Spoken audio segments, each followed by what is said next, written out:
जय हिंद साथियों। प्रतिदिन की तरह मैं कृष्ण गोपाल अग्रहरी अपने इस चैनल ब्राइट फ्यूचर के माध्यम से साइंस सेक्शन में आप सभी का स्वागत करता हूं। आज हमारे सेक्शन का विषय है ध्वनि। आज हम ध्वनि चैप्टर से महत्वपूर्ण एमसीक्यू का चुनाव किए हैं, तो आइए शुरू करते हैं।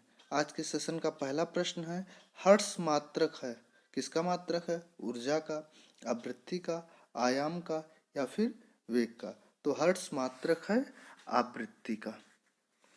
आवर्तकाल टी तथा आवृत्ति एन के बीच संबंध है। कैसा संबंध है? 1/t बराबर 1/n, या t गुणे n बराबर 1, या फिर n square equal to t, या फिर n equal to t upon 2। तो सही आंसर क्या हो जाएगा?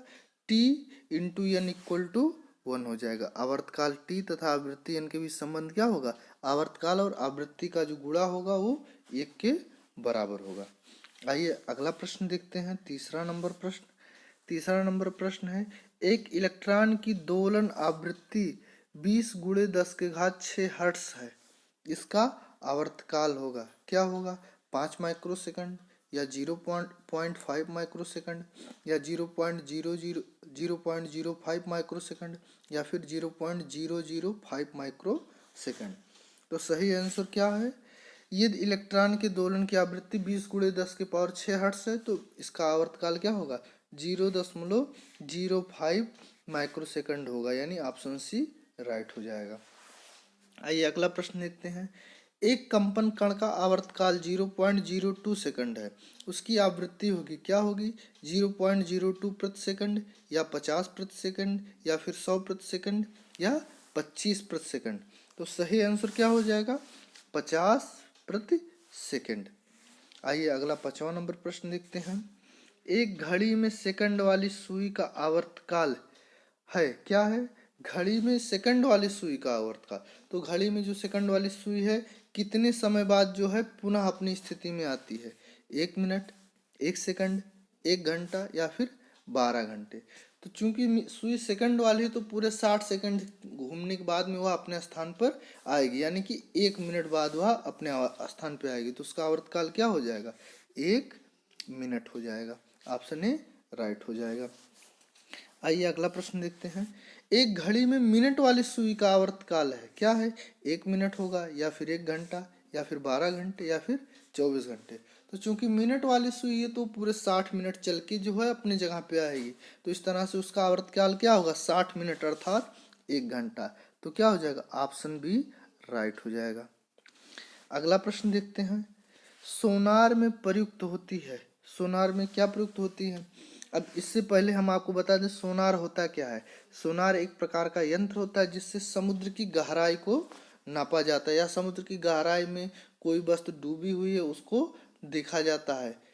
तो इसमें किसका प्रयोग किया जाता है?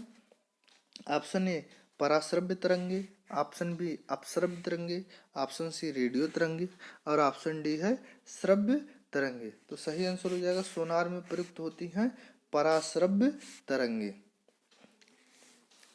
भूकंप मुख्य प्रघाती तरंगों के प्रारंभ होने के पहले किस प्रकार की ध्वनि उत्पन्न करते हैं? कैसी ध्वनि उत्पन्न करते हैं भूकंप? तो ऑप्शन ए है पराध्वनि, ऑप्शन बी अश्रव्य ध्वनि, ऑप्शन सी श्रव्य ध्वनि, और ऑप्शन डी है इनमें से कोई नहीं। तो सही आंसर क्या होगा? भूकंप की जो मुख्य प्रघाती तरंगों के प्रारंभ होने से पहले क्या होता है? अश्रव्य ध्वनि उत्पन्न होती है। अपश्रव्य ध्वनि जो है ये कुत्ते, बिल्ली और अन्य जानवर सुन लेते हैं, इसीलिए जो है भूकंप आने से ठीक पहले जो है कुत्ते, बिल्ली और गाय भैंसों में क्या होता है? अजीब सी हरकत करने लगते हैं। अगर ध्यान दिया जाए तो इससे अनुमान लगाया जा सकता है कि भूकंप आने वाला है। आइए अगला प्रश्न देखते हैं। किसी गैस में किस प्रकार की तरंगें उत्पन्न हो सकती हैं? ऑप्शन ए केवल अनुप्रस्थ, ऑप्शन बी केवल अनुदैर्घ्य, ऑप्शन सी अनुप्रस्थ तथा अनुदैर्घ्य दोनों, ऑप्शन डी है इनमें से कोई नहीं। तो किसी भी गैस में केवल अनुदैर्घ्य तरंगे ही उत्पन्न की जा सकती हैं। तो इस तरह से ऑप्शन नंबर बी राइट हो जाएगा। आइए अगला प्रश्न देखते हैं। 10वें नंबर का प्रश्न। अनुप्रस्थ तरंग में माध्यम के कणों का कंपन, अनुप्रस्थ तरंग में माध्यम के कणों का कंपन कैसा होता है? माध्यम के कणों का कंपन तरंग की दिशा में होता है, तरंग की दिशा के लंबवत होता है, तरंग की दिशा से 60 डिग्री के कोण पर होता है, या फिर कण कंपन नहीं करते। तो सही आंसर हो जाएगा अनुप्रस्थ तरंग में माध्यम के कणों का जो कंपन होता है तरंग की दिशा के लंबवत होता है। तो ऑप्शन बी राइट हो जाएगा। आइए अगला प्रश्न देखते हैं, 11वां नंबर प्रश्न। अनुप्रस्थ तरंगों में दो निकटतम श्रृंगों के बीच की दूरी होती है। अनुप्रस्थ तरंगों में दो निकटतम श्रृंगों के बीच दूरी होती है, कैसी होती है? आयाम होती है, तरंग दैर्घ्य होती है, अर्ध आयाम होती है, या फिर अर्ध तरंग दैर्घ्य होती है। तो सही आंसर होगा अनुप्रस्थ तरंगों में दो निकटतम श्रृंगों के बीच की दूरी तरंग दैर्घ्य कहलाती है। तो दो निकटतम श्रृंगों के बीच की दूरी क्या होगी? तरंग दैर्घ्य। तो option number b right answer हो जाएगा। आइए अगला प्रश्न देखते हैं, 12वां नंबर। अनुदैर्घ्य तरंग में कणों का कंपन कैसा होता है? नहीं होता है, तरंग की दिशा में होता है, तरंग की दिशा के लंबवत होता है, या फिर तरंग की दिशा से 60 डिग्री के कोण पर होता है। तो सही आंसर हो जाएगा अनुदैर्घ्य तरंग में कणों का कंपन कैसा होता है? तरंग की दिशा में होता है। तो ऑप्शन नंबर बी क्या हो जाएगा? राइट आंसर हो जाएगा। आइए अगला प्रश्न देखते हैं, 13वां नंबर प्रश्न। पानी में पत्थर डालने पर पानी की सतह पर उत्पन्न तरंगों की प्रवृत्ति होती है, तरंगों की प्रकृति होती है, कैसी प्रकृति होती है? केवल अनुदैर्घ्य, केवल अनुप्रस्थ, अनुप्रस्थ व अनुदैर्घ्य दोनों, या इनमें से कोई नहीं। जब आप पानी में पत्थर डालते हैं तो पानी की सतह पर जो तरंग उत्पन्न होती हैं वो कैसी तरंगे उत्पन्न होती हैं? तो सही आंसर क्या होगा इस प्रश्न का? केवल अनुप्रस्थ तरंगे उत्पन्न होती हैं। ऑप्शन नंबर बी राइट हो जाएगा। आइए 14वां नंबर प्रश्न देखते हैं, वायु में ध्वनि चलती है, कैसे चलती है? विद्युत चुंबकीय तरंगों के रूप में, अनुप्रस्थ तरंगों के रूप में, अनुदैर्घ्य तरंगों के रूप में, या फिर अपरूपण तरंगों के रूप में। तो सही आंसर क्या होगा? वायु में जो ध्वनि चलती है वह अनुदैर्घ्य तरंगों के रूप में चलती है। ऑप्शन नंबर सी राइट हो जाएगा। आइए 15वां नंबर प्रश्न देखते हैं, तरंग वेग भी आवर्तकाल टी तथा तरंग दैर्घ्य लेमडा में संबंध होता है, कैसा संबंध होता है? v equal to lambda t, या v equal to lambda upon t, या lambda equal to v upon t, या t equal to v upon lambda. तो सही आंसर होगा कि तरंग वेग भी आवर्तकाल टी तथा तरंग दैर्घ्य लेमडा में जो संबंध होगा वह संबंध कैसा होगा? v equal to lambda upon t. तो ऑप्शन नंबर बी राइट है हो जाएगा। आइए 16वां नंबर प्रश्न देखते हैं, वायु में ध्वनियों की तरंग दैर्घ्य का अनुपात 1:4 है, इनकी आवृत्तियों का अनुपात क्या होगा?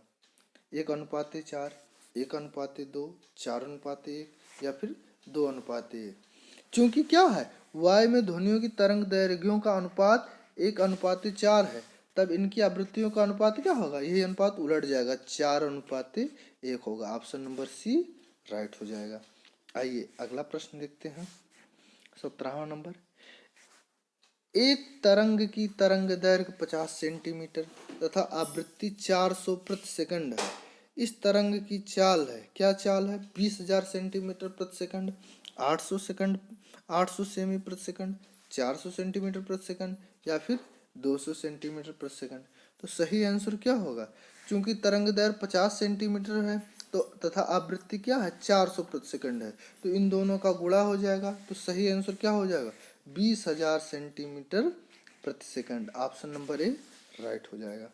आइए अगला प्रश्न देखते हैं, 18वां नंबर प्रश्न। एक तरंग की चाल 300 मीटर प्रति सेकंड तथा तरंग दैर्घ्य 75 सेंटीमीटर हो तो तरंग की आवृत्ति होगी, कैसी आवृत्ति होगी? 300 प्रति सेकंड, 150 प्रति सेकंड, 400 प्रति सेकंड, या फिर 600 प्रति सेकंड।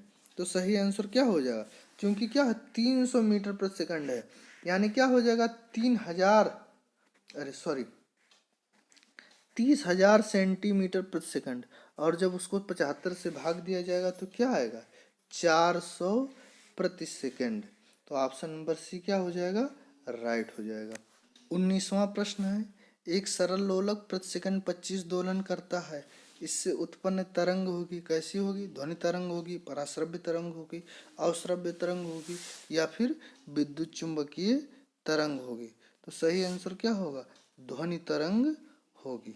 आइए अगला प्रश्न देखते हैं, 20वां प्रश्न। 20वां प्रश्न क्या कह रहा है? ध्वनि तरंगे होती हैं, ध्वनि तरंगे कैसी होती हैं?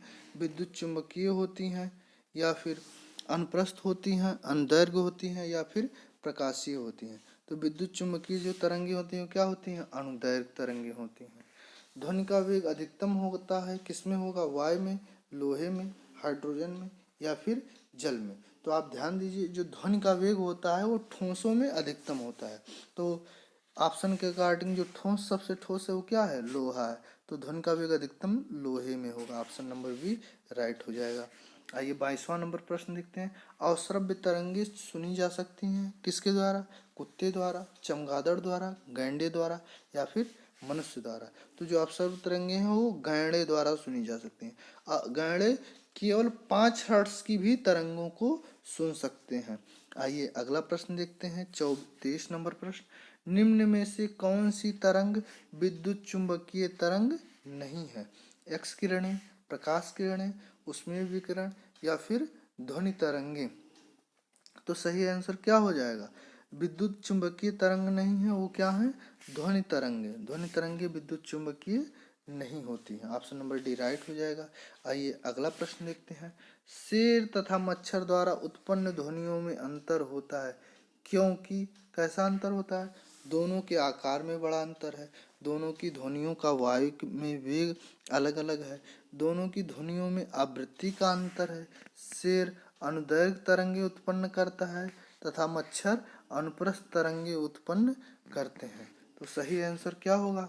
आगे बढ़ने से आपको बता दें, यदि अभी तक आपने हमारे चैनल को सब्सक्राइब नहीं किया है तो सब्सक्राइब कर लीजिए, बेल आइकन को प्रेस कर लीजिए, जिससे हम इसी तरह के नए वीडियो डालें तो सबसे पहले नोटिफिकेशन आपको मिले। आप हमारे वीडियो को पसंद आ रहा है तो उसे लाइक कर दिया कीजिए। आपके द्वारा लाइक किया गया वीडियो हमको मोटिवेट करता है आगे इसी तरह के और अच्छी वीडियो बनाने के लिए। अगर वीडियो पसंद आ रहा है तो इसको अपने जो है सोशल मीडिया पर भी आप शेयर कीजिए, जिससे हमारा हौसला बढ़े। तो इस प्रश्न का आंसर क्या होगा? 24वें नंबर प्रश्न का, शेर तथा मच्छर द्वारा उत्पन्न ध्वनियों में अंतर होता है क्योंकि दोनों की ध्वनियों की आवृत्तियों में अंतर है। तो इस वीडियो में बस इतना ही, मिलते हैं नेक्स्ट वीडियो में। तब तक के लिए नमस्कार, जय हिंद, वंदे मातरम।